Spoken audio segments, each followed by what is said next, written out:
আসসালামু আলাইকুম। আশিস কুকিং ডায়েরির আজকের আয়োজনে থাকছে চিকেন মাসালা কারি।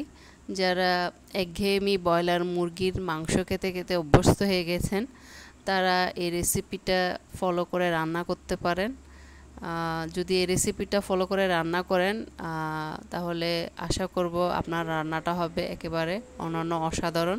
আপনার মুরগির মাংসের টেস্টটা হবে একেবারে অসাধারণ। চলুন চলে যাচ্ছি রেসিপিতে। প্রথমে আমি মুরগির পিসগুলোকে খুব ভালোভাবে ধুয়ে হালকা একটু লেবুর রস মাখিয়ে নিচ্ছি যাতে ব্যাড স্মেলটা চলে যায়। এরপর আমি একে একে হালকা হলুদ, মরিচ, ধনিয়া এবং লবণ দিয়ে খুব ভালোভাবে মুরগির পিসগুলোকে মেখে নেব ভাজার জন্য এবং ভাজার প্রসেসে চলে আসব। ভাজার জন্য এখানে আমি ফ্রাই প্যানে পর্যাপ্ত তেল দিয়ে মুরগির সবগুলো পিসকে ফ্রাই করে দিব। মুরগির পিসগুলোকে আমি হালকা ভেজে নিব। এক পাশ হয়ে গেলে আমি সবগুলো পিসের অন্য পাশটা উল্টিয়ে নিব। চেষ্টা করবেন হালকা ভাজতে, বেশি ভাজলে তখন মশলাগুলো ঢুকতে চাইবে না, তখন কামড় দিলে শক্ত থাকবে কিন্তু ভিতরে কাঁচা থেকে যাবে। আমি সবগুলো পিস ভেজে নিয়ে এবার নিচ্ছি তেজপাতা, দারুচিনি, এলাচ, কয়েকটা লবঙ্গ, গোলমরিচ। এবার আমি মশলার পেস্টটা তৈরি করে নিয়ে নিচ্ছি 1 টেবিল চামচ পরিমাণ হলুদ গুঁড়া, 1 টেবিল চামচ পরিমাণ মরিচ গুঁড়া, 1 টেবিল চামচ পরিমাণ ধনিয়া গুঁড়া এবং 1 টেবিল চামচ পরিমাণ জিরা গুঁড়া। সবগুলো মশলা নিয়ে আমি একটা পেস্ট করে নিব। এরকম করে পেস্ট করলে বাটা মশলার একটা ফ্লেভার পাওয়া যাবে। মাংস ভাজার একই তেলে আমি শুকনো মশলাগুলো ফোড়ন দিয়ে এর মধ্যে একটা মাঝারি সাইজের পেঁয়াজ কুচি দিব এবং পরে দিয়ে হাফ কাপ মতো পেঁয়াজ বাটা দিব। পেঁয়াজগুলোকে খুব ভালোভাবে নেড়ে নিব আমি তেলের সাথে। খুব ভালোভাবে পেঁয়াজগুলোকে নেড়ে নিয়ে আমি একটা ঢাকনা দিয়ে ঢেকে দিব যাতে পেঁয়াজগুলো তেলের সাথে নরম হয়ে যায় এবং কালারটা খুব দ্রুত চেঞ্জ হয়ে যায়। কালারটা যখন হালকা ব্রাউনিশ কালার হয়ে যাবে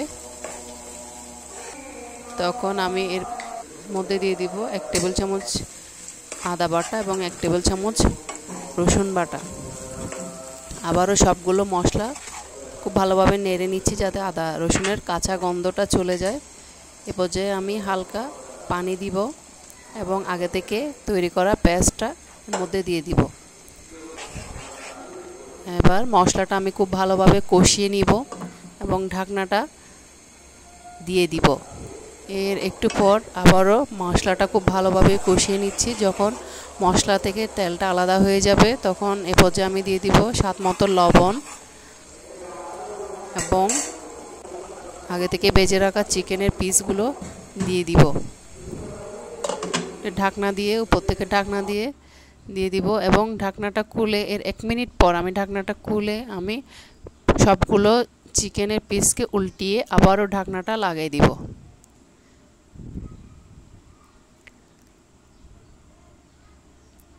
এই পর্যায়ে আমি মাংসের পিসগুলোকে খুব ভালোভাবে নেড়ে নিচ্ছি মশলার সাথে যাতে মশলাটা খুব ভালোভাবে মাংসের ভিতরে ঢুকে যায়। এ পর্যায়ে আমি দিয়ে দিব 3 কাপ ফুটন্ত গরম পানি।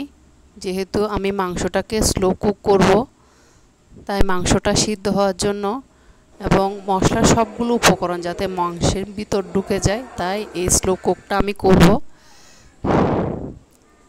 এখানে আমি মুরগির একটা কলিজা রয়ে গেছিল, আমি এটা দিয়ে দিলাম।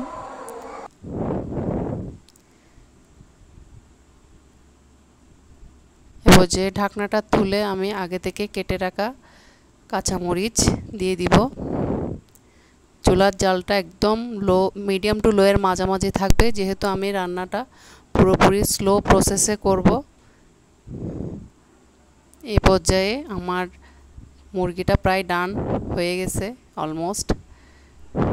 চুলা থেকে নামিয়ে নিব এবং একটা সার্ভিং ডিশে নিয়ে নিব। দেখলেন তো কত সহজেই তৈরি হয়ে গেল। খেয়েও কিন্তু অনেক সুস্বাদু। আশা করছি সবাই বাসায় ট্রাই করবেন। রেসিপিটা ভালো লাগলে লাইক, কমেন্ট এবং আমার চ্যানেলটা সাবস্ক্রাইব করবেন আর পাশে থাকা বেল আইকনটি অন করে নেবেন। আজকের মতো এ পর্যন্ত। আল্লাহ হাফেজ।